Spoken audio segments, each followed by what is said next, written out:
programme vite fait parce qu'à distance, les gens n'ont pas nécessairement accès à l'ensemble de l'information. On aura en ouverture de séance, vérification des présences. En B, ouverture de la séance et adoption de l'ordre du jour, adoption du procès-verbal, correspondance et période d'information. Dans les points en 2, rapport déposé au Conseil, on aura la présentation des comptes du mois, le dépôt des déclarations des intérêts pécuniaires des membres du Conseil. En C, on aura le dépôt du registre public des déclarations des élus municipaux. En D, on aura l'avis de vacances suite à la lettre de démission de Mme Annette Rousseau, conseillère. En E, dépôt et adoption des rapports budgétaires sommaires, soit l'état comparatif du 1er janvier au 30 septembre 2020. En F, dépôt du résultat définitif du scrutin référendaire par correspondance du 22 novembre 2020. En 3, on aura les actes législatifs. Quand même, il y en a à peu près une douzaine qu'on va passer ce soir. Donc, projet de résolution, soit 1, c'est l'acceptation du calendrier des séances ordinaires du Conseil municipal pour l'année 2021. En 2, la résolution de concordance et de courte échéance relativement à un emprunt par obligation au montant de 4,2 millions de dollars.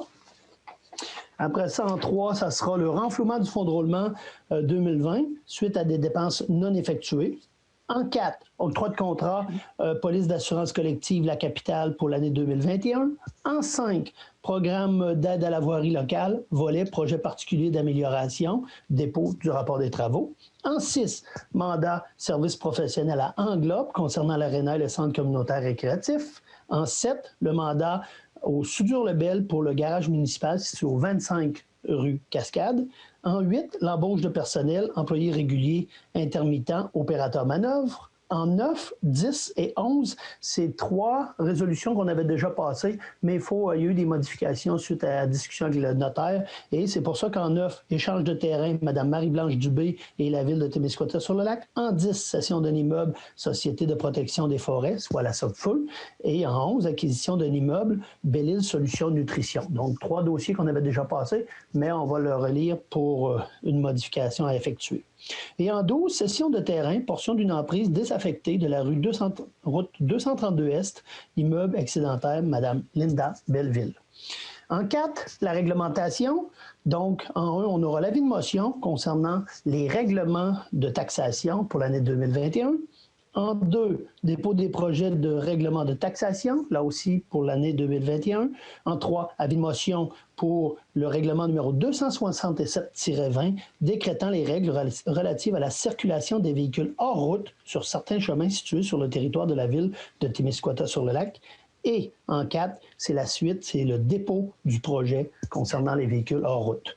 Par la suite, comme je mentionnais, avant la période de questions, on passera en période 5, période de questions à lever de la séance. On aura M. Danny Morin qui viendra nous faire état de l'avancement dans certains dossiers. Et par la suite, on aura la période de questions. Fait que sur ce, bonne soirée à l'ensemble des conseillers. Bonne soirée à tous les gens qui vont nous écouter ce soir et en rediffusion. Ça fait que sur ce, suite à la lecture de l'ordre du jour, j'aurais besoin d'une proposition. Il est proposé par... Qui propose l'adoption de l'ordre du jour?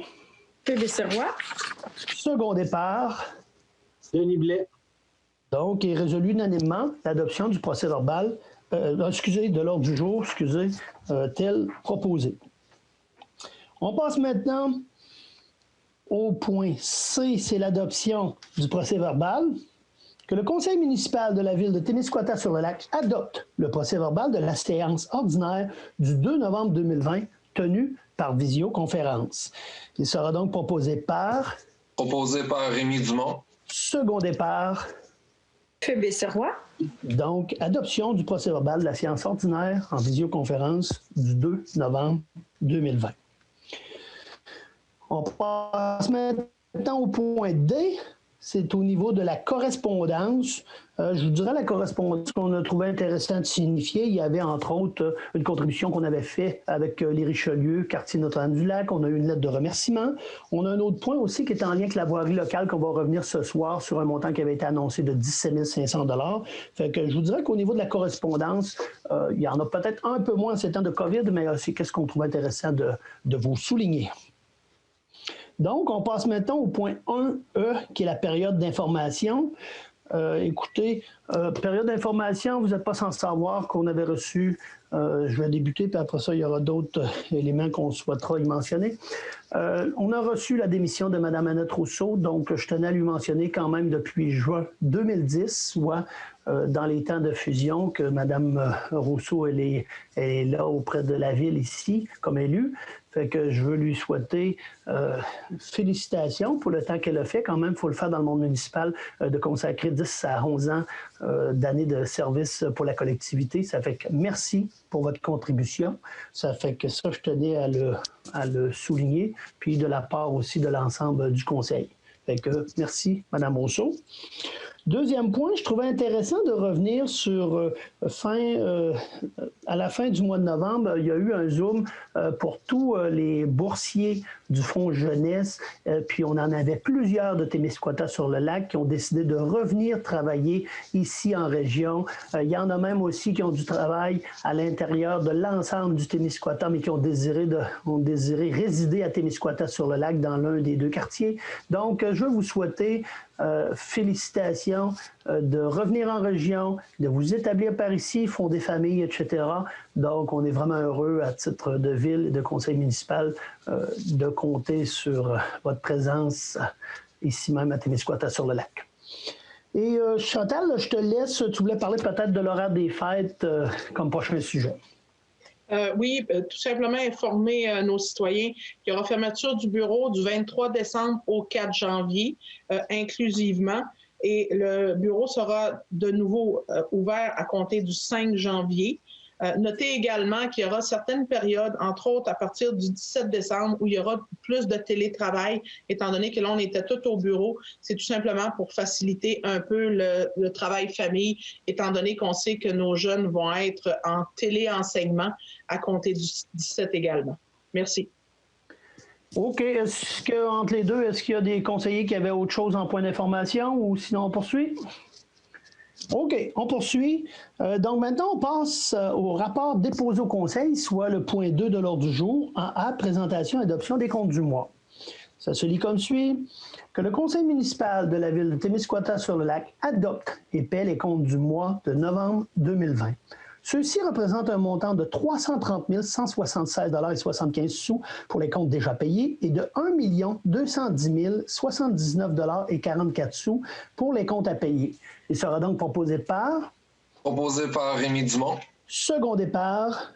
Marie-Frédérique Ouellette. Donc, adoption, 330 176 $ pour les comptes déjà payés et 1 210 079 pour les comptes à payer. Donc, pour l'ensemble des conseillers, peut-être un petit signe de tête en disant que avez-vous eu réponse à l'ensemble de vos questionnements par rapport aux comptes à payer? Donc, tout le monde confirme, on hoche la tête que tout était correct par rapport à ça. Donc, ça nous amène au point B, dépôt des déclarations des intérêts pécuniaires des membres du Conseil. Donc, le dépôt se lit de la manière suivante. En vertu de la loi sur les élections et les référendums dans les municipalités, l'article 357 mentionne que tout membre du conseil d'une municipalité doit, dans les 60 jours qui suivent la proclamation de son élection, déposer devant le conseil en séance publique une déclaration écrite mentionnant l'existence des intérêts pécuniaires qu'il a dans des immeubles situés sur le territoire de la municipalité et de la municipalité régionale comté, au conseil de laquelle siège le maire de la municipalité et dans les personnes morales, des sociétés et des entreprises susceptibles d'avoir des marchés avec la municipalité ou avec tout organisme municipal dont le membre fait partie. Et l'article 58 stipule que chaque année, dans les 60 jours de l'anniversaire de la proclamation de son élection, les membres du Conseil déposent devant celui-ci une déclaration de mise à jour. Chacun des membres du Conseil, énumérés ci-dessous, ont déposé leur déclaration des intérêts pécuniaires, séance tenante ce lundi 7 décembre 2020. Gaétan Ouellette, Marie-Frédérique Ouellette, Phébé Sirois, Rémi Dumont, Denis Blais. Donc, ce n'est qu'un dépôt qu'on vient produire, donc mise à jour annuelle nous amène, dans une suite logique, en point C, dépôt du registre public des déclarations des élus municipaux. La directrice générale dépose le rapport du registre public des déclarations des élus municipaux, tel que requis par la loi sur l'éthique. Le présent registre des déclarations des élus municipaux confirme que dans chacun que chacun des membres du Conseil n'a reçu aucun don ou marque d'hospitalité ou tout autre avantage qui n'est pas de nature purement privée, qui peut influencer son indépendance de jugement dans l'exercice de ses fonctions, ou qui risque de compromettre son intégrité, conformément au paragraphe 4 du premier alinéa de l'article 6 de la loi sur l'éthique et la déontologie en matière municipale. Donc, dépôt de la directrice. Chantal, est-ce que tu as un élément complémentaire par rapport à ça ou tout est clair? Non, je confirme que le dépôt a été fait par l'ensemble des conseillers. OK. Tantôt, je vous ai parlé en période d'information que Mme Manette Rousseau avait remis sa démission. Voici la lecture officielle.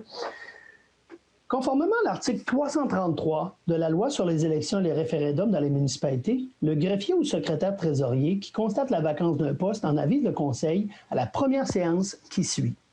Suite à la démission de Mme Annette Rousseau, conseillère, datée du 30 novembre 2020, je, Chantal Caron, directrice générale et secrétaire trésorière, avise le Conseil que le poste de conseiller du district numéro 5 est vacant depuis le 30 novembre 2020.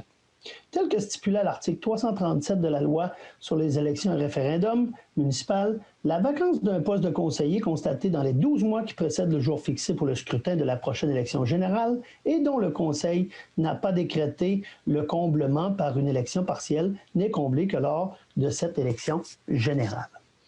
Donc, encore là, c'est un avis de vacance. Il n'y a pas de proposition à y avoir par rapport à cet avis de vacance-là. Ça nous amène au point E, qui est le dépôt et l'adoption des rapports budgétaires sommaires, l'état comparatif du 1er janvier au 30 septembre 2020. Ça se lit comme suit. Attendu qu'en vertu de l'article 105.4 de la loi sur les cités et les villes, il est nécessaire de présenter lors de la dernière séance ordinaire du Conseil, tenue au moins 4 semaines avant la séance où le budget de l'exercice financier suivant doit être adopté, 2 états comparatifs de la structure financière au conseil municipal de la ville de Témiscouata-sur-le-Lac. Attendu que le premier état financier compare les revenus et les dépenses de l'exercice financier courant réalisé jusqu'au dernier jour du mois qui s'est terminé au moins 15 jours avant celui où l'état est déposé et ceux de l'exercice précédent qui ont été réalisés au cours de la période correspondante de celui-ci. Attendu que le second état financier compare les revenus et les dépenses dont la réalisation est prévue pour l'exercice financier courant au moment de la préparation de l'état et selon les renseignements dont dispose alors le trésorier et ceux qui ont été prévus par le budget de cet exercice. En conséquence, sera proposé, secondé et résolu unanimement que le conseil municipal de la ville de Témiscouata-sur-le-Lac approuve les 2 états comparatifs des revenus et dépenses réalisés au cours de la période du 1er janvier au 30 septembre 2020. En conséquence, sera proposé par... Proposé par Rémy Dumont. Secondé par... Denis Blais. Donc, et résolu unanimement. Donc, rapport budgétaire sommaire, qu'est-ce que ça vient dire? Ça vient donner une image qu'à la fin septembre, si on comparait avec l'année d'avant, qu'est-ce qui en était au niveau des résultats financiers. Et dans un deuxième comparable, qu'est-ce qui est mentionné? C'est de dire si l'année se poursuit comme telle, on aura des excédents qui vont être dans les 200 quelques mille dollars si la tendance se maintenait. Donc, c'est pour donner une idée. Et en janvier, on reviendra tantôt, on va pouvoir présenter le budget en tant que tel. Fait que je ne sais pas, Chantal, si tu souhaitais y ajouter quelque chose par rapport à ça. Non, c'est complet. OK. Et en F, point 2, dernier de notre point 2 des rapports déposés au Conseil, c'est le dépôt du résultat définitif du scrutin référendaire par correspondance du 22 novembre 2020. Ça se lit comme suit. La secrétaire trésorière et directrice générale dépose l'état et dépôt des résultats définitifs du scrutin. Suite au dépouillement des votes par correspondance effectué en date du 29 novembre 2020, soit 7 jours suivant la date fictive du scrutin, telle que stipulée par la loi.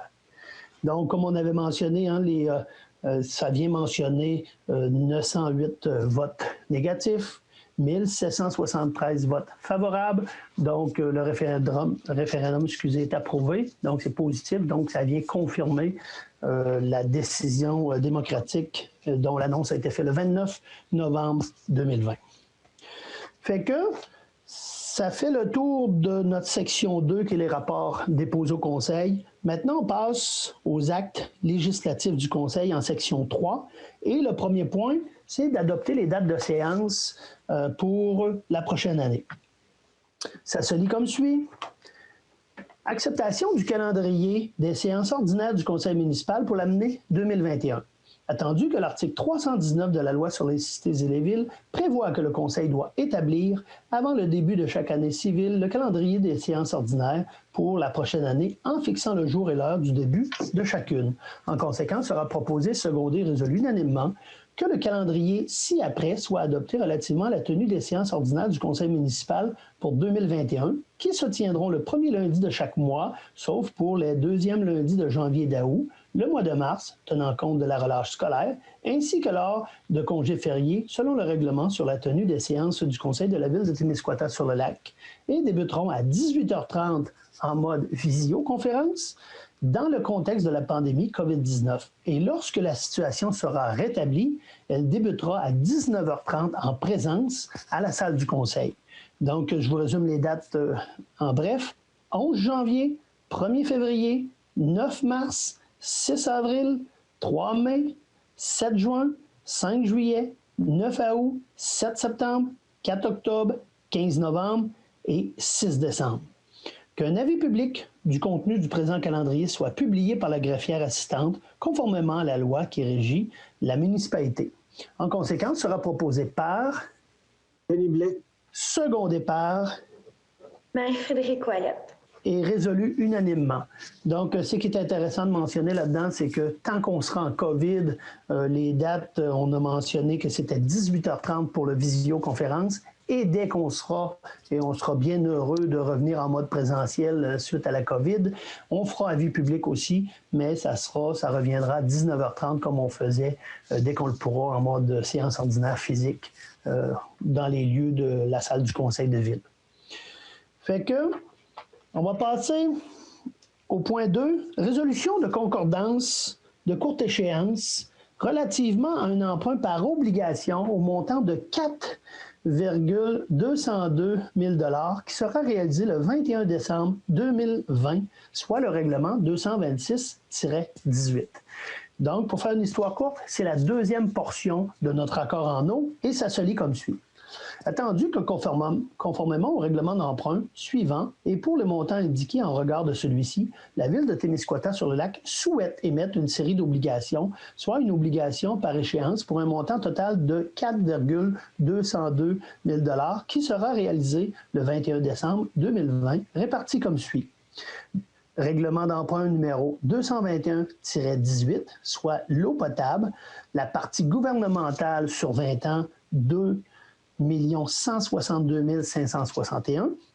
Le règlement 226-18, qui est l'eau potable pour notre quartier Notre-Dame-du-Lac sur 20 ans, 1 794 439 $.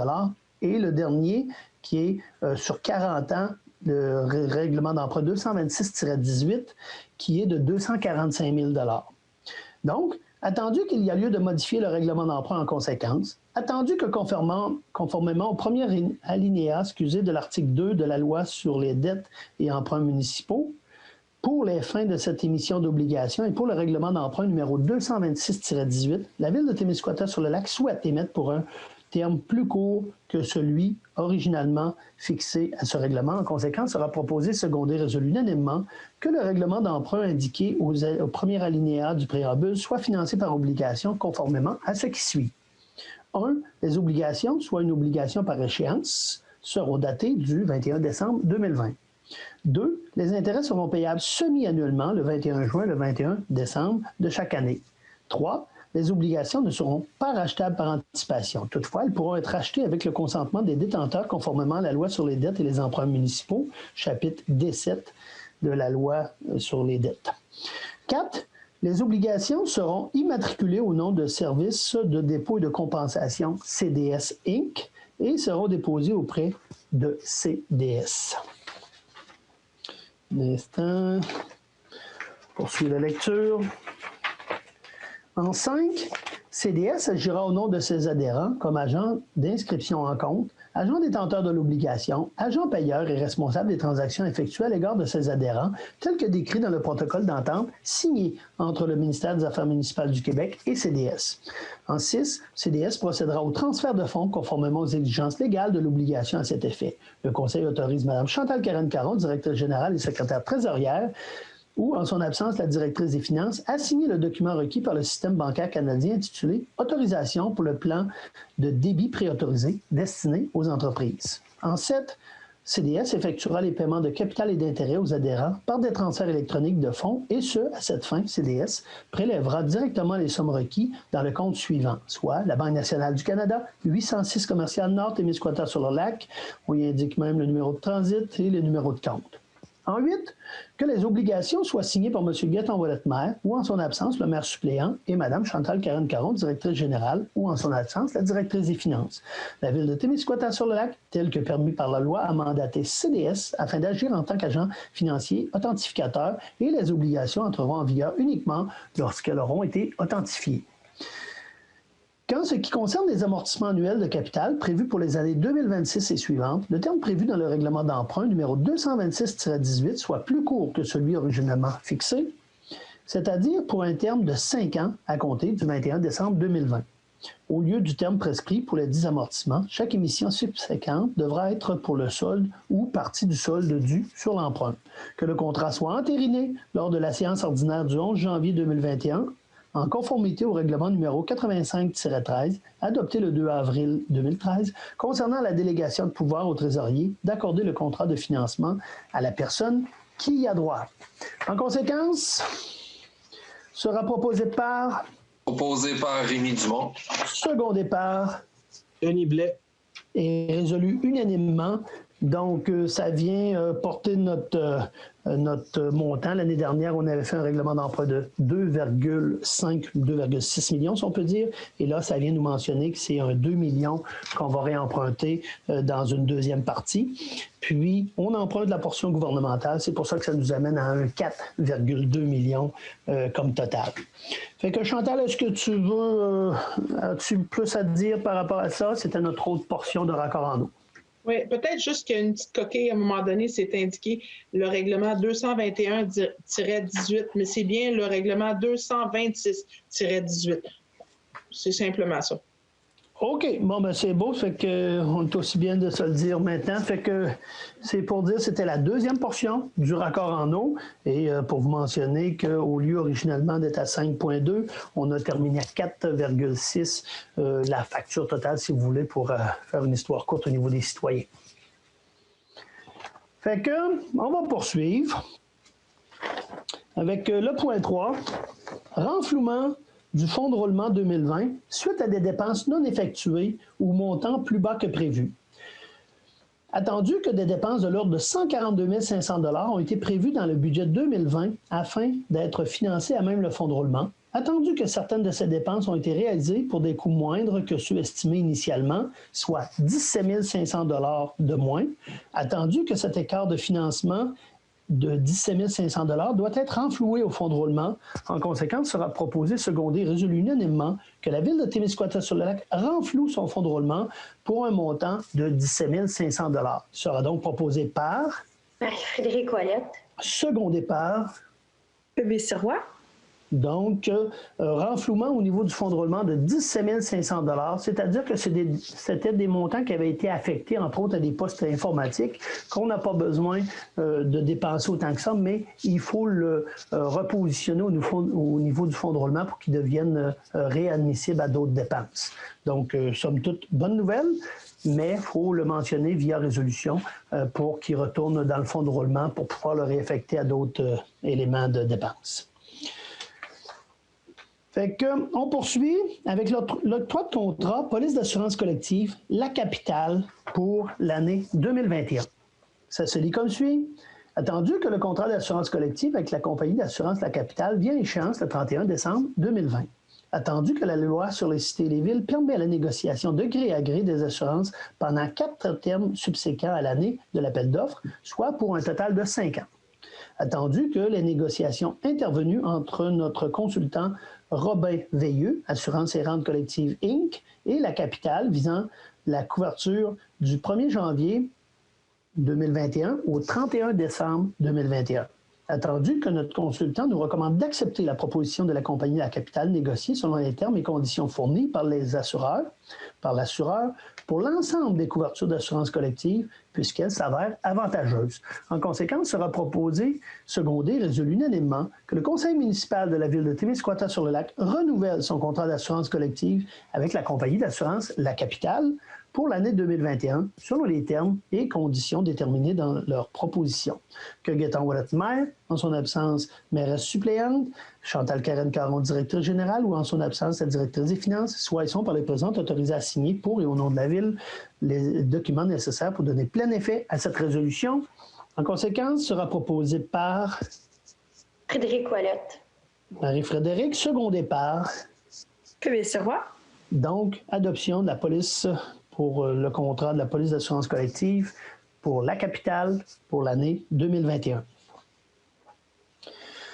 Prochain dossier, programme d'aide à la voirie locale. Ça se lit comme suit. Volet projet particulier d'amélioration, dépôt du rapport des travaux pour l'année 2020. Et c'est le dossier 00030034-1. Donc, ça se lit comme suit. Attendu la correspondance du 2 juillet 2020 dans laquelle le ministre délégué au transport confirmait une aide financière maximale de 17 500 $ pour des travaux d'amélioration des routes de notre ville. Attendu que la ville de Témiscouata-sur-le-Lac a pris connaissance des modalités d'application du projet particulier d'amélioration, PPA, du programme d'aide à la voirie locale et s'engage à les respecter. Attendu que le réseau routier pour lequel une demande d'aide financière a été octroyée est de compétence municipale et est administré au PAVL, programme voirie locale, si vous voulez. Attendu que les travaux ont été réalisés dans l'année civile au cours de laquelle le ministre les a autorisés, attendu que les travaux réalisés ou les frais inhérents sont admissibles, attendu que le formulaire de reddition de compte V-0321 a dûment été complété, attendu que la transmission de la reddition de compte des projets a été effectuée à la fin de la réalisation des travaux au plus tard le 31 décembre 2020 de l'année civile au cours de laquelle le ministre les a autorisés, attendu que le versement est conditionnel à l'acceptation par le ministre de la reddition de compte relative au projet, attendu que si la reddition de compte est jugée conforme, le ministre fait un versement aux municipalités en fonction de la liste des travaux qu'il a approuvés, sans toutefois excéder le montant maximal de l'aide tel qu'il apparaît à la lettre d'annonce, attendu que les autres sources de financement des travaux ont été déclarées. En conséquence, sera proposé, secondé et résolu unanimement que le conseil municipal de la ville de Témiscouata-sur-le-Lac approuve les dépenses au montant de 36 395 $ relatives aux travaux d'amélioration réalisés et aux frais inhérents admissibles mentionnés sur le formulaire V-0321, conformément aux exigences du ministère des Transports du Québec, et reconnaît qu'en cas de non-respect de celle-ci, l'aide financière sera résiliée. En conséquence, sera proposé par Rémi Dumont. Secondé par Denis Blais. Donc, aide financière, 17 500 $ qui a permis, et Chantal, si tu as besoin de compléter, tu compléteras, rechargement dans le rang des érables pour cette demande particulière-là. Chantal, est-ce qu'il y a plus à y dire? Non, c'est complet. Bon, parfait. On passe maintenant au point 6, mandat de service professionnel Englobe pour l'Arena et le centre communautaire récréatif. Donc, à la firme Englobe, attendu que dans le cadre du projet de centre communautaire récréatif, il y a lieu de procéder à des sondages géotechniques. Attendu que la firme Englobe a déposé une offre de service pour compléter ce mandat en date du 30 novembre 2020. En conséquence, sera proposé, secondé résolu unanimement, que le conseil municipal de la ville de Témiscouata-sur-le-Lac mandate la firme Englobe pour effectuer ce mandat, et ce, pour un montant approximatif de 4 800 $ conformément à son offre datée du 30 novembre 2020. Que M. Gaétan Ouellet-Maire, mairesse suppléante, directrice générale Chantal Karen-Caron, directrice des finances, soit pleinement autorisée à signer les effets, donnant plein effet à cette résolution. Que cette résolution ratifie le mandat donné en date du 30 novembre 2020 et sera donc proposée par Denis Blais. Secondé par Rémi Dumont. Donc, adoption à Englobe pour un montant de 4 800 $. Donc, c'est un mandat complémentaire pour la qualité du sol. Maintenant, on passe au point 7. Mandat Soudure-Lebel pour le garage municipal situé au 25 rue Cascade. Attendu que suite au mandat donné par la Ville, la firme TR3E Expert Conseil Inc. a déposé son rapport d'expertise structurale visant la toiture du garage municipal situé au 25 rue Cascade en date du 24 avril 2020. Attendu que ce rapport mentionne qu'il est nécessaire de procéder à la mise en place de renforcements au niveau de la toiture ainsi que le démantèlement du pont roulant existant afin d'assurer la sécurité des usagers. Attendu que la firme Les Soudures-Lebel a déposé une offre de service pour compléter ce mandat en date du 30 novembre 2020, en conséquence, sera proposé, secondé, résolu unanimement que le conseil municipal de la ville de Témiscouata-sur-le-Lac mandate la firme Les Soudures-Lebel pour effectuer ce mandat, et ce, pour un montant de 15 620 $, taxant su, conformément à son offre datée du 30 novembre 2020. Que Gaëtan Ouellet-Maire, mairesse suppléante, directrice générale, directrice des finances, soit autorisée à signer, donnant plein effet à cette résolution. Il sera donc proposé par... Qui propose cette résolution-là? Y a-t-il quelqu'un, ça tente de proposer? Phébé Sirois va proposer. OK. Appuyé par? Marie-Frédérique Ouellette.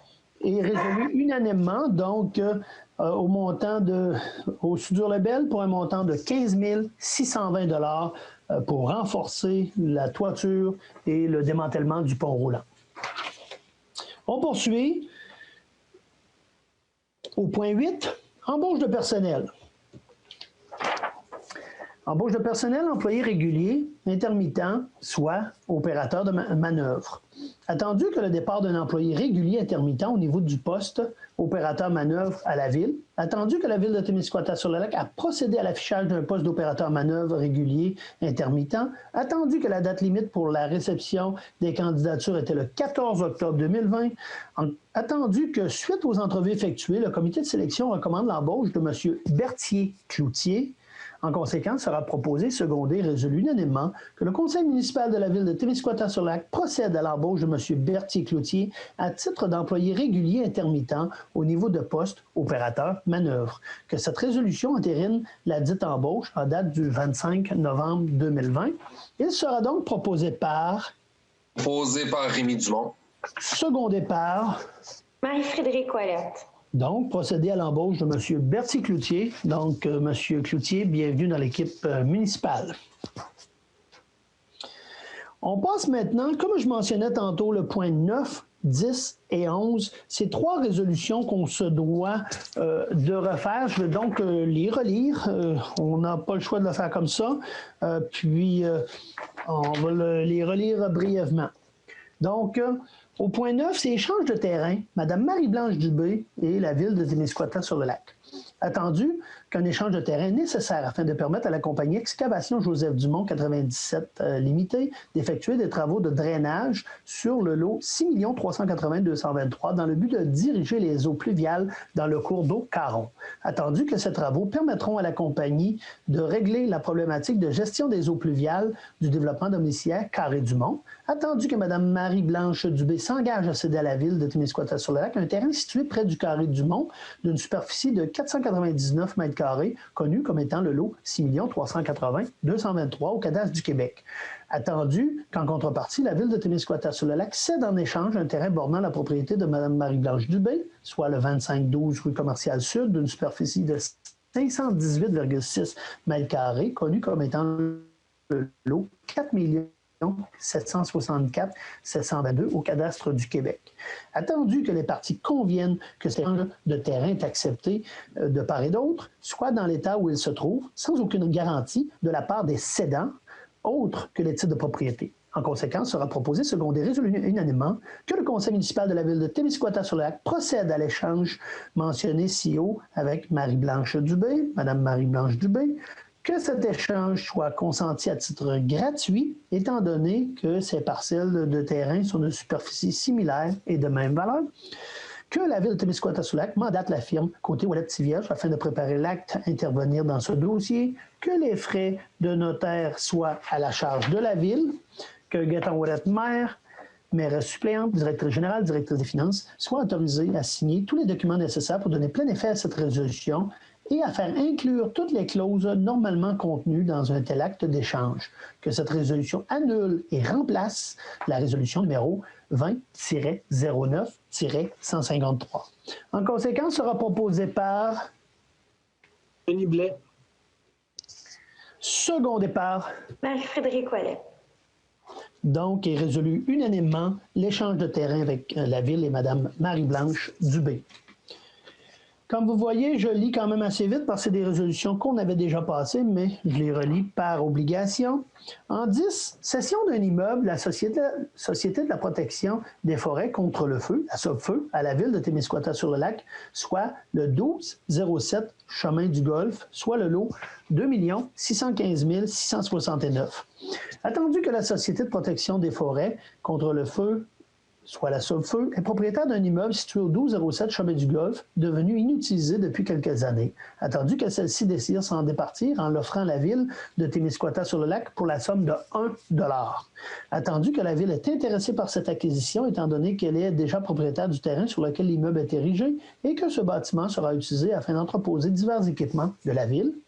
Attendu que la Ville s'engage à mettre fin au bail amphithéotique intervenu avec la SOPFEU le 21 juin 1970, attendu que les parties conviennent que cette cession est acceptée de part et d'autre, soit dans l'état où il se trouve, sans aucune garantie de la part des cédants, autre que le titre de propriété, en conséquence, sera proposé, secondé, résolu unanimement, que la Société de protection des forêts contre le feu, la SOPFEU, cède à la Ville de Témiscouata-sur-le-Lac l'immeuble situé au 1207 chemin du Golfe sur le lot 2 615 669 du cadastre du Québec, que cette cession se fasse pour le prix total de 1 $ payable à la signature de l'acte, que la Ville de Témiscouata-sur-le-Lac mandate la firme côté Ouellette-Tivierge afin de préparer l'acte à intervenir dans ce dossier, que les frais de notaire soient à la charge de la Ville, que Gaétan Ouellette, maire, mairesse suppléante, directrice générale, directrice des finances, soient autorisés à signer tous les documents nécessaires pour donner plein effet à cette résolution et faire inclure toutes les clauses normalement contenues dans un tel acte de cession,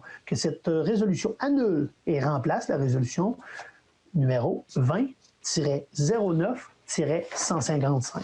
Il sera donc proposé par... Proposé par Rémy Dumont. Secondé par... Phoebe Sirois. Et résolu unanimement, donc, l'achat de la bâtisse SOPFEU, 1207 chemin du Golfe, pour la somme de 1 $. Et le dernier dossier qu'on avait à faire relecture, c'est l'acquisition d'un immeuble, soit Belle-Île Solutions Nutrition Inc., soit le lot 4 664 744. Donc, ça se lit comme suit.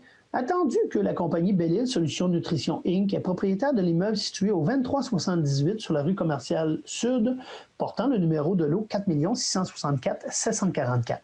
Attendu que cette compagnie souhaite vendre cet immeuble, étant donné que l'entreprise d'aliments pour animaux a cessé ses opérations en 2017. Attendu que la Ville est intéressée par cette acquisition, considérant qu'elle possède déjà une servitude concernant la canalisation du ruisseau Appenneau sur ce terrain, attendu que suite à l'acceptation du programme FIMO, une partie du ruisseau Appenneau devra être modifiée sur ce terrain, ce qui nécessitera la démolition de certains bâtiments existants, attendu que les parties conviennent que cette cession est acceptée de part et d'autre, soit dans l'état où il se trouve, sans aucune garantie de la part des cédants, autre que le titre de propriété. En conséquence, sera proposé, secondé, résolu unanimement que la compagnie Belle-Île Solutions Inc. vende à la Ville de Témiscouata-sur-le-Lac l'immeuble situé sur le lot 4 764 744 au cadastre du Québec, que cette vente se fasse au prix total de 18 000 $ payable à la signature de l'acte, que la Ville de Témiscouata-sur-le-Lac mandate la firme côté Ouellette-Tivierge afin de préparer l'acte à intervenir dans ce dossier, que les frais de notaire soient à la charge de la Ville, que Gaétan Ouellette, maire, mairesse suppléante, directrice générale Chantal Caron, directrice des finances, soit pleinement autorisée à signer tous les documents nécessaires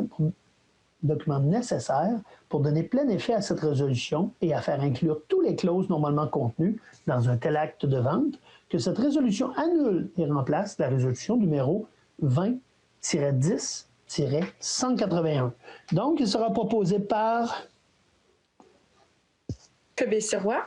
Secondé par... Rémy Dumont. Donc, est résolu unanimement. Donc, l'acquisition de la bâtisse pour 18 000 $ de Belle-Île Solutions Nutrition Inc. avec la ville de Témiscouata-sur-le-Lac. Peut-être une petite précision, juste pour dire que les 3 dernières résolutions, c'est tout simplement qu'on a utilisé le mauvais mot entre cédant et cessionnaire. Et puis, à ce moment-là, c'est vraiment le cédant qui ne garantit pas dans les différentes cessions. Et on avait mis cessionnaire. Fait que c'est juste une erreur de mots, mais il a fallu les reprendre les 3. C'est la raison pourquoi on a fallu les refaire aujourd'hui. Merci. OK. Et il nous reste un point dans la section 3, qui est la cession de terrain, soit une portion d'emprise désaffectée de la route 232 Est, un immeuble excédentaire pour Mme Linda Belleville. Et ça se lit comme suit. Attendu que lors du réaménagement d'une partie de la route 232 Est, le ministère des Transports a cédé à la ville de Témiscouata-sur-le-Lac des emprises abandonnées de l'ancienne route 232 Est. Attendu que Mme Linda Belleville désire se porter acquéreur d'une de ces parcelles bornant sa propriété, désignée comme étant le lot 4 040 553. Attendu que cet immeuble excédentaire n'ait d'aucune utilité pour la ville, attendu que la loi sur les cités et les villes stipule que l'assiette du chemin revient dans le domaine privé de la municipalité qui peut en disposer à sa guise, en conséquence sera proposé, secondé et résolu unanimement que le conseil municipal de la ville de Témiscouata-sur-le-Lac vende pour la valeur nominale $1 le lot 4 040 553 au cadastre du Québec à Mme Linda Belleville, propriétaire actuelle bornant le lot. Que les frais d'arpentage et de notaire soient à la charge de l'acquéreur, que Gaétan Ouellet, maire, mairesse suppléante, Chantal Caron-Caron, directrice générale, directrice des finances, soient autorisés à signer tous les documents nécessaires pour donner plein effet à cette résolution et à en faire inclure toutes les clauses normalement contenues dans un tel acte de vente. Il sera donc proposé par... Posé par Denis Blais. Secondé par... Marie-Frédérique Ouellette. Donc, est résolu unanimement la vente d'une portion d'emprise désaffectée de la route 232 Est à Mme Linda Belleville pour la somme de $1. Ça nous amène maintenant à notre avant-dernière portion de notre rencontre, c'est-à-dire la réglementation. Donc, les points 1 et 2 vont ensemble, c'est-à-dire l'avis de motion concernant les règlements de taxation de l'année 2021. Et en 2, on poursuivra avec le dépôt des projets de règlement de taxation pour l'année 2021. Donc, Mme Ouellette, si je ne m'abuse. Je, Marie-Frédérique Ouellette, conseillère, donne avis de motion que lors d'une séance subséquente du Conseil, présenterai les règlements de taxation suivants pour l'année d'imposition 2021.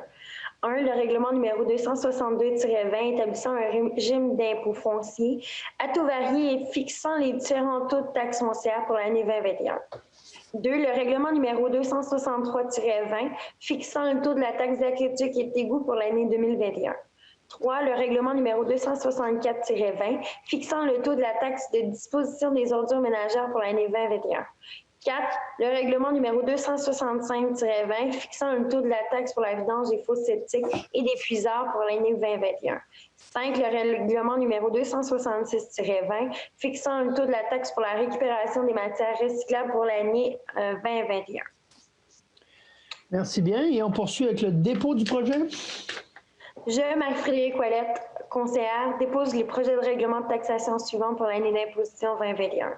1. Le règlement numéro 262-20 établissant un régime d'impôt foncier à taux variés et fixant les différents taux des taxes foncières pour l'année 2021. 2. Le règlement numéro 263-20 fixant le taux de la taxe d'aqueduc et d'égout pour l'année 2021. 3. Le règlement numéro 264-20 fixant le taux de la taxe de disposition des ordures ménagères pour l'année 2021. 4. Le règlement numéro 265-20 fixant le taux de la taxe pour la vidange des fosses septiques et des puisards pour l'année 2021. 5. Le règlement 266-20 fixant le taux de la taxe pour la récupération des matières recyclables pour l'année 2021. Merci. Bon, bien, merci bien pour ces points-là, c'est-à-dire avis de motion sur la taxation. Puis en passant, pour vous dire que le budget sera présenté le 11 janvier pour la ville de Témiscouata-sur-le-Lac. Et on complète avec le point au niveau de la réglementation, c'est concernant les véhicules hors route sur certains chemins situés sur le territoire de la ville de Témiscouata-sur-le-Lac. Donc, avis de motion et dépôt du projet de règlement numéro 267-20. Monsieur Blais. Alors, je, Denis Blais, conseiller, donne avis de motion que lors d'une séance subséquente du Conseil, présenterai un règlement portant le numéro 267-20, ayant pour but de décréter les règles relatives à la circulation des véhicules hors route sur certains chemins situés sur le territoire de la ville de Témiscouata-sur-le-Lac. Ce règlement vise à ajouter un tracé pour les motoneiges dans le secteur de l'intersection du chemin du Golfe et de la rue du Domaine, ainsi qu'à procéder à une refonte en incluant les règlements 135-15 et 182-17. Dépôt du projet. Donc, je, Denis Blais, conseiller, dépose le projet de règlement portant le numéro 267-20, ayant pour but de décréter les règles relatives à la circulation de véhicules hors route sur certains chemins situés sur le territoire de la ville de Témiscouata-sur-le-Lac. Ce règlement vise à ajouter un tracé pour les motoneiges dans le secteur de l'intersection du chemin du Golfe et de la rue du Domaine, ainsi qu'à procéder à une refonte incluant les règlements 135-15 et 182-17. Merci bien, M. Blais. Donc, pour faire une histoire courte, c'est de pouvoir traverser l'axe routier de la 185, entre autres, dans le coin du McDonald's, pour ne pas le nommer. Ça fait que c'est pouvoir là, changer de côté, je vous dirais, sur l'autoroute 85 et le faire de façon sécuritaire. Et c'est pour ça que les véhicules, entre autres, plus rementionner aussi toutes les places où on peut circuler à l'intérieur de la ville, dans les rues. Fait que c'était cela pour l'avis de motion sur les véhicules hors route et le dépôt du projet. Et j'ai vu que M. Morin avait fait son arrivée sur le Zoom. Ça fait qu'avant d'aller en période de questions, on avait dit qu'on trouvait intéressant, autant quand on le faisait physiquement, une fois à l'occasion de faire venir notre chargé de projet, Danny Morin, pour nous dire où on est rendu dans les projets et quelle est la suite. Ça fait que je le laisse aller pour les prochaines minutes. Monsieur Danny. Bonjour, en fin de compte, c'est pas compliqué. Le projet qu'on parle ici, ça va être le projet Arena SCCR. Présentement, on est à finaliser les plans et devis. Ensuite, nous sommes en train de faire l'élaboration des documents d'appel d'offres auxquels nous allons intégrer les éléments suivants, les jeux d'eau, jeux récréatifs, l'exposition muséale. Et à cet égard, je vous mentionne qu'il va y avoir une spéciale le 14 décembre prochain pour octroyer ces contrats. Suite à ça, l'appel d'offres prévu pour janvier, 6 semaines de délai pour les soumissionnaires, dépôt des soumissions en mars, octroi de contrat en mars, début des travaux mi-avril, mai, tout dépendant des conditions de Dame Nature, si elle veut bien, et les fins des travaux prévues pour mai 2022. C'est ça qui fait le tour un peu des projets présentement. Ça fait le tour, Danny, de l'ensemble des choses que tu souhaitais partager? Effectivement. Donc, on mentionne rencontre spéciale le 14 décembre pour intégrer à l'intérieur du devis un certain nombre d'éléments, comme tu mentionnais, jeux d'eau récréatif muséal et pour des soumissions pour un devis 15 janvier. OK. Je ne sais pas si, Chantal, est-ce que tu avais un complément d'information par rapport à ça ou pour la portion Arena Centre récréatif, c'est la suite des choses? Non, je pense que c'est complet. Le but, c'est vraiment d'être en appel d'offres en janvier, au moment où on peut avoir les meilleurs prix également. Fait que le timing est bon pour aller de l'avant en appel d'offres. Donc, Danny, présentation courte et touchante, mais fort pertinente. Ça fait que merci pour les précisions au niveau des dates puis des éléments pour informer les citoyens. Donc, on arrive à notre période de questions. Hein, comme on dit à l'habitude, 30 minutes de questions.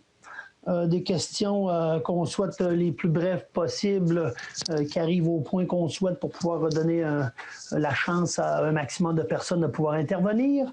Ça fait que Chantal, Marie-France, vous nous préciserez à mesure s'il y a des questions qui sont arrivées. Fait que Chantal ou Marie-France, est-ce qu'on a des questions? Oui. J'ai une première question de M. Pierre Thibault au sujet de coupe d'arbres. Existe-t-il un règlement municipal ou de MRC concernant la coupe d'arbres sur un terrain privé? Certaines municipalités comme Québec ont un règlement exigeant l'autorisation de la ville pour couper pour toute coupe d'arbres en bordure ou non du lac ou de cours d'eau. Celle-là, je pourrais la répondre. Présentement, on n'a pas une réglementation qui vient, qui touche vraiment un terrain privé. C'est quelque chose qu'on nous a déjà souligné. Il fait partie d'une liste de réglementations qu'on aimerait peut-être se doter dans l'avenir, mais il y a un peu de travail à faire à cet égard-là. C'est dans la liste de to-do. Cependant, aujourd'hui, je confirme qu'il n'y a pas vraiment une réglementation qui fait en sorte que la ville pourrait mettre certaines restrictions à la coupe d'arbres sur terrain privé. OK. Prochaine question. Une question de Mme Isabelle Blanchet. On lit et entend beaucoup de commentaires haineux et disgracieux, d'intimidation, de diffamation et d'atteinte à la réputation envers les membres du conseil municipal et certains employés administratifs de la ville dans les médias sociaux majoritairement, ainsi que sur certains médias traditionnels. Le conseil municipal a-t-il l'intention de prendre des mesures pour faire cesser ces commentaires inacceptables? Merci, Isabelle Blanchet. Moi, je vous dirais que les propos, puis on en a discuté encore tantôt, ça sera tolérance zéro par rapport à ces propos-là. Écoutez, je l'ai souvent mentionné que les élus, que ce sera moi ou l'ensemble des conseillers, on fait notre maximum. On travaille, oui, on prend des décisions au meilleur de nos connaissances. Oui, on prend des décisions qui sont courageuses, mais en contrepartie, on ne s'attend pas, entre autres dans mon cas, voleur, menteur, bandit, toutes sortes de termes suite au référendum. Je peux comprendre qu'il y a une certaine insatisfaction, mais on ne pourra pas tolérer ce genre de propos-là. Donc, au niveau municipal, il y a la protection au niveau des élus. J'ai soumis aussi au niveau de la Sûreté du Québec parce qu'il peut y avoir certaines interventions qui soient faites. Donc, je tiens à mentionner à tous ces citoyens-là qui auraient le goût de se lâcher lousse un peu sur Facebook, qu'il y aura des suites à ça parce qu'on ne pourra pas tolérer. Puis même dans les médias, j'ai précisé que si on veut intéresser des gens à la politique, des hommes, des femmes, des gens d'affaires, de tout, et que ce ne soit pas seulement un sport de retraité d'être dans le monde municipal, parce qu'on a une certaine indépendance, il faudra s'assurer d'être respectueux, autant sur les médias sociaux que autant quand on est physiquement. On l'a souvent vu à la ville, il fallait recadrer par rapport au respect.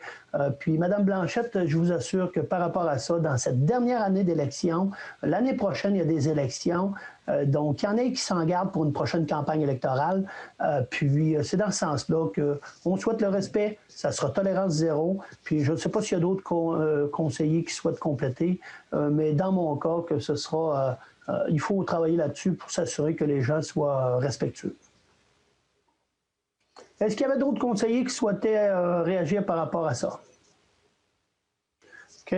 Donc, prochaine question.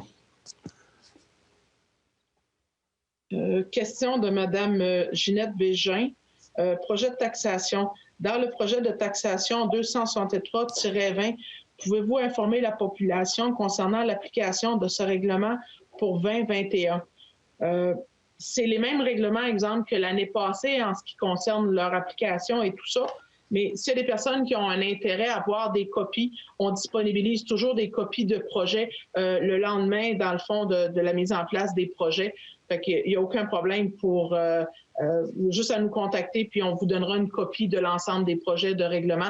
Même si on est en Zoom, là, c'est quelque chose qu'on peut faire puis mettre à la réception.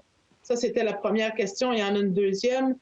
Monsieur Morin m'avait indiqué de faire une demande d'information à l'adresse projet. Au plus tard, le 13 novembre 2020, Monsieur Morin était supposé m'informer de la charge énergétique de chacun des deux bâtiments liés au règlement 256-20. Pouvez-vous informer les citoyens? Merci. Dany, je ne sais pas si tu veux répondre, mais je me souviens qu'on avait une question dans ce sens-là. Puis on se posait la question, ça manquait de précision au niveau si on parlait de kilowattheure ou non de coûts ou de charges financières. Dany, tu veux-tu rajouter des choses? Moi, en fin de compte, la question n'était pas comme complétée. ou complètement vraiment viable. On n'avait pas la bonne question où il y a quelque chose qui est mélangé, là, en kilowatts ou la charge, parce qu'une charge totale, c'est une charge totale d'un bâtiment, donc c'est une entrée électrique que Mme Ginette va avoir, ou c'est la charge, comment on l'a compté, je ne sais pas, elle est très vague cette question, fait que ce serait plus apprécié de préciser la vraie question. OK. Merci, Danny. OK, donc, on va préciser la question. Bon, ça sera d'y donner une suite. OK, prochaine. Pour le moment, je n'ai pas d'autres questions qui sont entrées.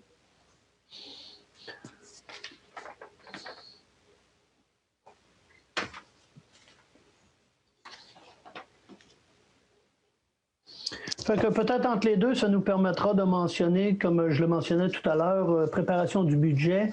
On va le faire en janvier. Le monde municipal le permet que si on reporte, parce qu'on sait qu'avec le référendum, il y a une certaine lourdeur administrative. C'est pour ça que le 11 janvier, on va déposer le budget. Puis, on nous permet de faire dans la mesure qu'on fait 1/12 des dépenses si vous voulez, du budget de cette année qu'on peut reproduire en janvier. Ça fait que c'est le 11 janvier qu'on pourra là, déposer le budget. Mais ça demande quelques soirées de travail pour les conseillers, s'assurer qu'on dépose le mieux, puis avoir une taxation qui est acceptable pour la population. Question? Il n'y a pas d'autres questions encore. On peut attendre encore un petit peu. OK.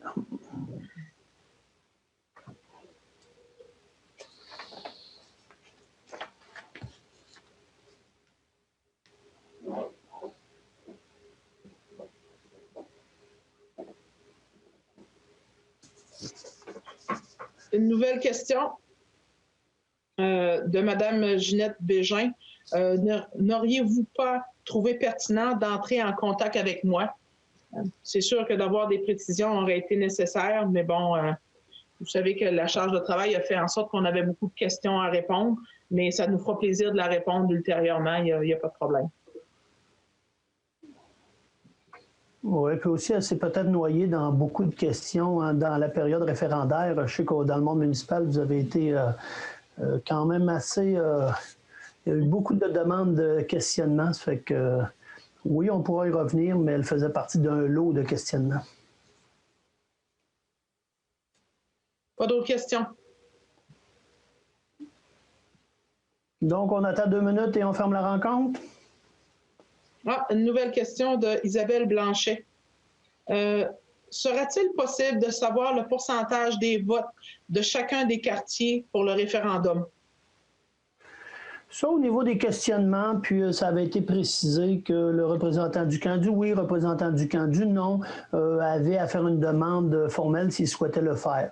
Moi, c'est clair que dans mon cas, je n'avais pas souhaité avoir le résultat parce que je souhaite qu'il y aura des oui, il y aura des non. Puis je vous dirais que pour avoir participé au décompte, puis je n'aurai pas le chiffre parce que je ne l'ai pas demandé, mais je peux quand même vous dire, puis je l'ai déjà dit dans les médias, que je considère que c'est le premier dossier qui a dépassé les clochers. Pourquoi? Parce que autant j'étais au décomptage, et Mme Bégin pourrait confirmer, parce qu'elle était avec nous lors de la soirée du décomptage, qu'il y avait des oui et des non dans les 2 quartiers.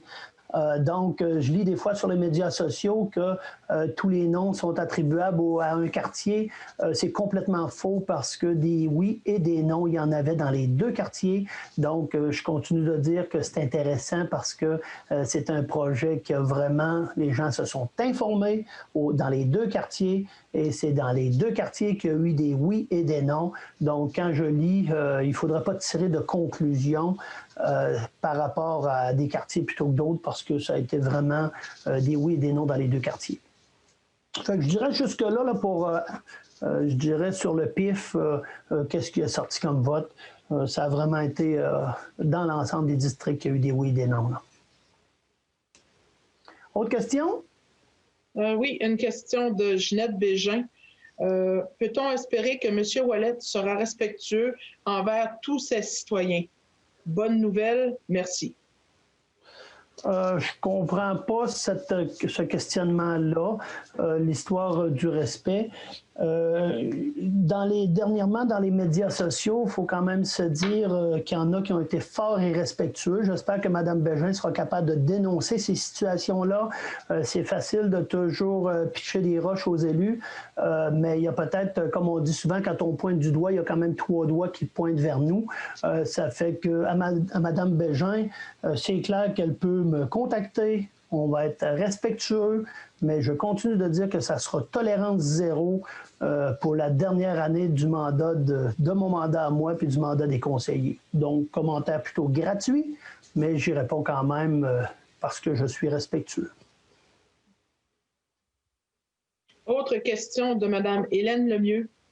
Est-ce qu'il y a déjà eu un contrat avec la firme Englobe pour l'évaluation du terrain où l'aréna sera situé dans les dernières années?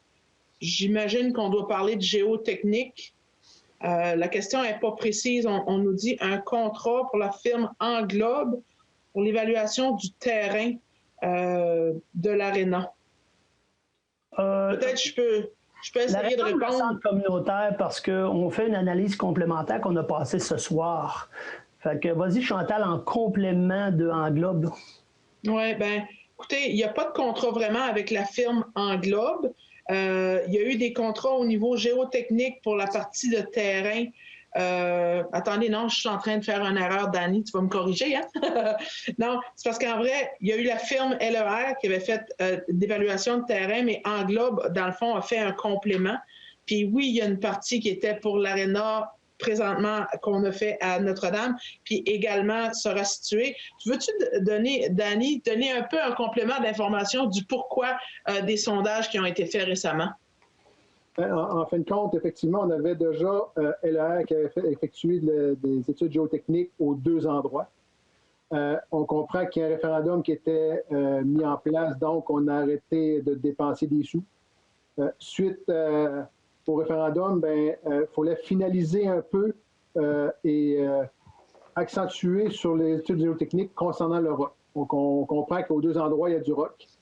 Et malheureusement, il y a des endroits au Québec qui a du roc qui appelle, si vous avez entendu parler de la pyrite, c'est un peu l'histoire du roc gonflant.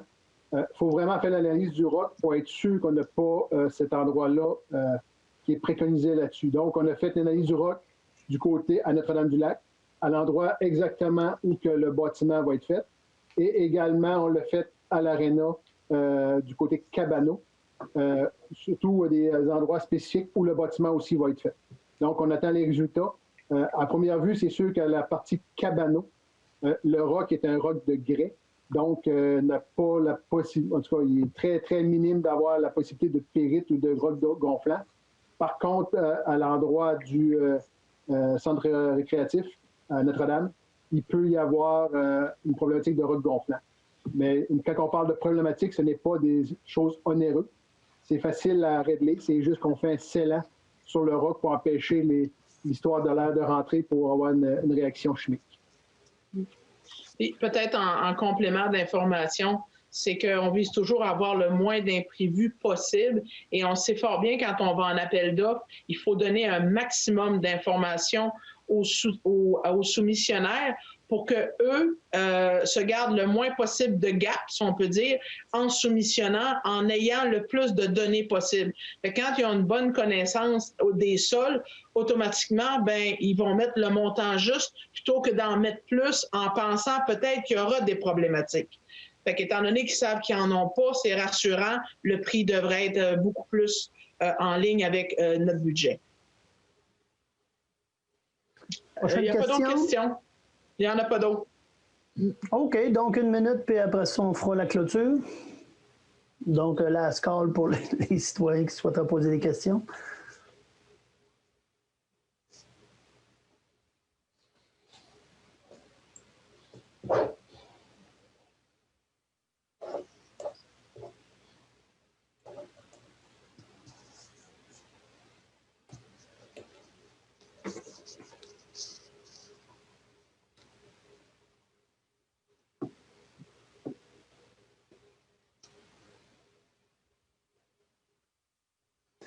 Fait qu'on va faire la clôture de la réunion. Puis, comme on mentionne souvent, si les questions n'ont pas été répondues ou vous avez des questions particulières, vous les soumettez en 854-2116 et ça vous fera un plaisir d'y répondre. Fait que clôture de la réunion proposée par...